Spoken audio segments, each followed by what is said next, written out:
नमस्कार मंडळी, श्री स्वामी समर्थ. मी संध्या माझ्या चॅनलमध्ये तुम्हा सर्वांचं खूप खूप मनापासून स्वागत करते. बघा मंडळी, 2 मार्च 2026 सोमवारी आलेली आहे होळी आणि होळीच्या रात्री आपल्याला आपल्या घरावरून एक वस्तू आहे जी आपल्याला ओवाळून टाकायची आहे. ही वस्तू ओवाळून टाकल्याने आपल्या घरातील जी काही वाईट शक्ती आहे, नकारात्मकता आहे, करणी बाधा आहेत, कटकटी, आजारपण हे कायमचे निघून जाईल आणि आपल्या घरातील दरिद्रीसुद्धा कायमस्वरूपी 100% निघून जाईल. आता कसा करायचा आहे हा उपाय हे जाणून घेण्यासाठी व्हिडिओ अगदी शेवटपर्यंत पहा आणि जर तुम्ही माझ्या चॅनलवरती नवीन असाल तर चॅनलला सबस्क्राईब करा.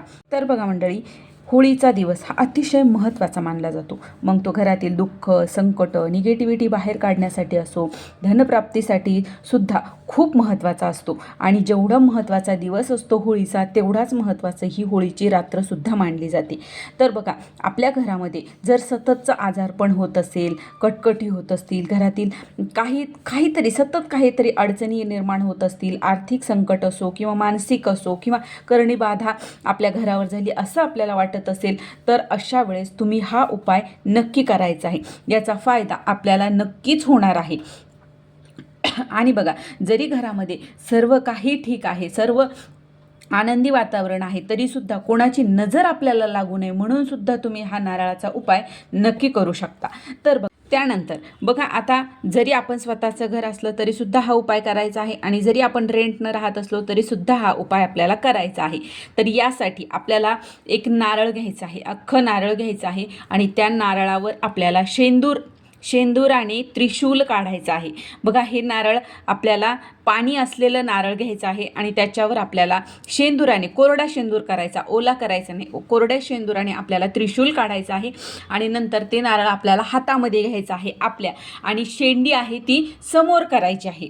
आपल्याकडे मागचा भाग करायचा, शेंडीचा भाग समोर करायचा, असं दोन्ही हातामध्ये नारळ घ्यायचं आणि आपल्याला संपूर्ण घरभर फिरवायचं आहे. ते नारळाची शेंडी समोर करा, घरभर फिरवायचं आहे. आणि त्यानंतर आपल्या मुख्य दरवाजावर यायचं आणि मुख्य दरवाजावर आल्याच्या नंतर 7 वेळा, ज्याप्रमाणे घड्याळाचा काटा फिरतो त्याप्रमाणे आपल्याला ते नारळ 7 वेळा उतरवून घ्यायचं आहे.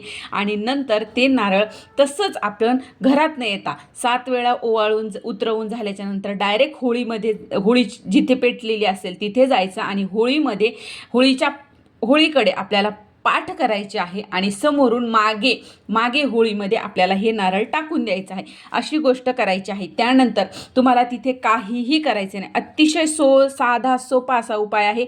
त्यानंतर घरी यायचं, घरी येताना हातपाय धुवून घरामध्ये या. अतिशय साधा आहे, नक्की तुम्ही करून बघा एक वेळेस, नक्कीच तुम्हाला याचा फायदा होणार आहे.